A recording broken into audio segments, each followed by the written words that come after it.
윤석열 총장이 출근하자마자 원전 보고를 받았다고 합니다. 국민의 검찰이 되겠다고 메일을 쓰면서 결국 국민의힘 검찰이 되겠다고 스스로 참여한 것인데요.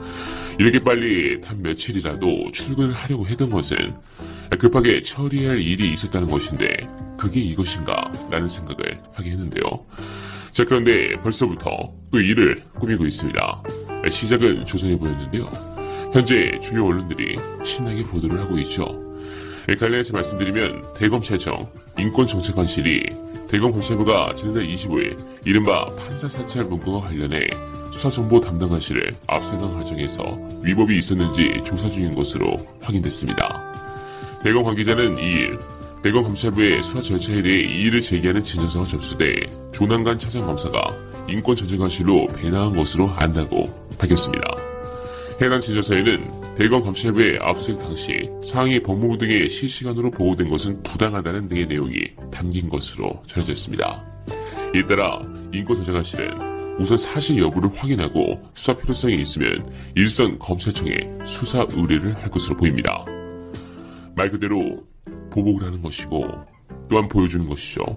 어디에 줄을 서야지 말이죠. 어이가 없는데요. 현 상황은 분명 어려운 것은 사실입니다. 확진자도 폭증하는 추세고 언론은 일방적이라 지지율도 급락하겠죠. 또한 적폐들이 다 뭉쳐서 저항하고 있습니다. 아마 이들은 정권 교체가 될 것이라 확신하는 것 같습니다. 그렇게 생각하다 총선에서 대표를 했는데도 아직 정신을 차리지 못했는데요. 지금 한동훈부터 시작해서 지방에 자신의 인물들이 사표를 쓰지 않는 것은 단순하게 변호사 시장이 춥기 때문에 그렇지는 않다고 봅니다. 복수를 하기 위해서 그렇습니다. 차기 정권이 국민의 힘으로 넘어가면 그들은 자연스럽게 가장 고위직으로 가겠죠. 그리고 이명박이 했던 짓보다 더하면 더했지 덜 하지는 않을 겁니다. 문 대통령은 물론 그 주변인들까지 엄청나게 보복을 하겠죠. 눈을 감아도 훤하게 보이는데요. 자, 그러면 고춧가루 좀 뿌리겠습니다. 절대 안 됩니다.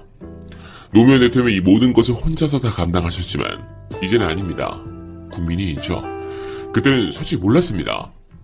어리석은 저는 너무 어렸고 대통령의 임기 절반은 수험생으로 나머지 임기 절반은 군대에서 보내 정치에도 관심을 갖지 못했죠.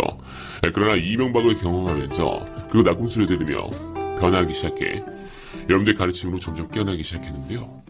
저와 같은 국민들이 지키면서 오랜 보수 우위의 정치판이 뒤집어진 것은 팩트입니다. 이 보수 언론들은 일시적이라 자기하지만 그 내부로 들어가면 전혀 그렇지 않습니다. 이번 총선에서 국민의힘이 크게 패한 것과 비교해서 흔히 민주당도 14년 전에 똑같이 참패했던 암흑기가 있었기 때문에 이것이 시간이 해결해주는 문제라고 생각하는 사람들도 있던데 택도 없는 소리입니다. 겉으로 보여주는 수치가 아니라 내부를 뜯어보면 그때와 비교해서도 상황이 크게 다르다는 걸 알 수 있죠. 제가 생각해도 이건 어디서부터 어떻게 손을 봐야 할지 도저히 답이 안 나오는 상황입니다. 지금 국힘당을 비롯한 보수 세력의 위기는 이 구조적 측면에서부터 비롯된 뿌리 깊은 붕괴라고 할 수 있습니다.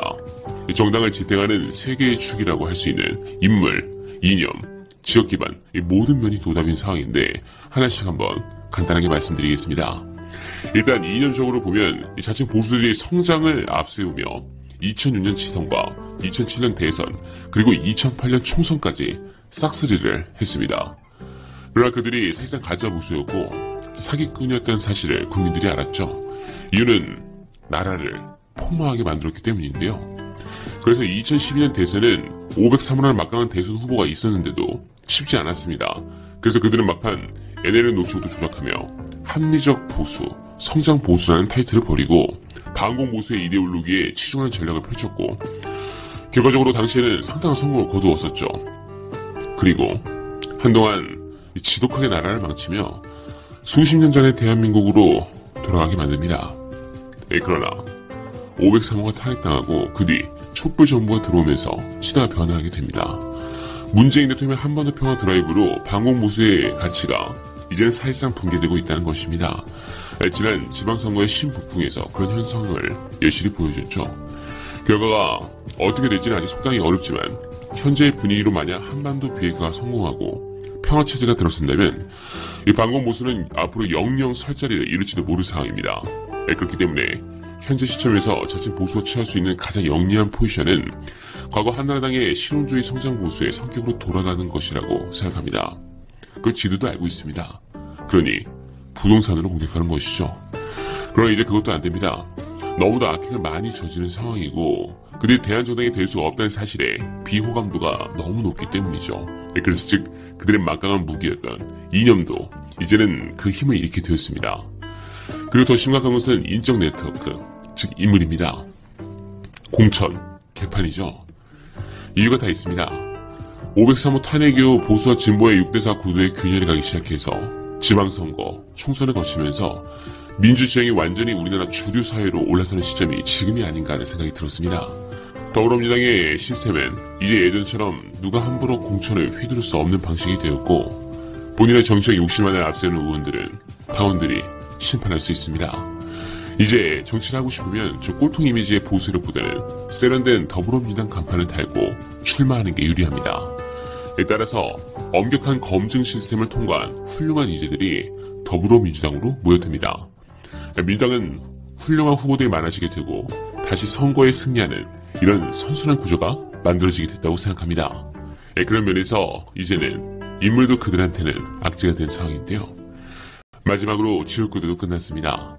가덕도만 보셔도 아시겠지만 오랜 시간에 걸친 민주당의 동진 전쟁이 드디어 결실을 보이기 시작해 지난 총선, 대선에서부터 조짐을 보였던 PK가 지선에서 완전히 뒤집어졌죠. 어느 정도 비등비등한 수준이 된 것도 아니라 부산, 울산의 경우엔 완전히 뒤집어져 버렸습니다. 물론 총선 결과는 아쉽지만 균열을 드러내기 시작했습니다. 물론 앞으로 민주당이나 정부의 실책에 따라 지지를 잃을 가능성도 있지만 이런 사안들이 의미하는 것은 결국 더 이상 그들에게 유리한 판은 없다는 것입니다. 굳건한 지역구도가 받쳐주는 상황에서는 여당이 조금만 실책을 해도 보수 세력이 다시 새로 회복할 수 있었지만 이제는 본인도 달라지지 않으면 지지를 얻기 힘들다는 것입니다. 결국 유리했던 조건에는 점차 균열이 가고 있으며 불가피하게 변화가 필요한 상황에 직면했음에도 역사적으로 변화를 하기 힘든 구조에 처했다는 것이죠. 자, 그렇기 때문에 윤짜장의 꿈과 적폐들의 꿈은 일장춘장이 될 것이다 라는 말씀을 드리면서 힘을 내시길 응원드립니다.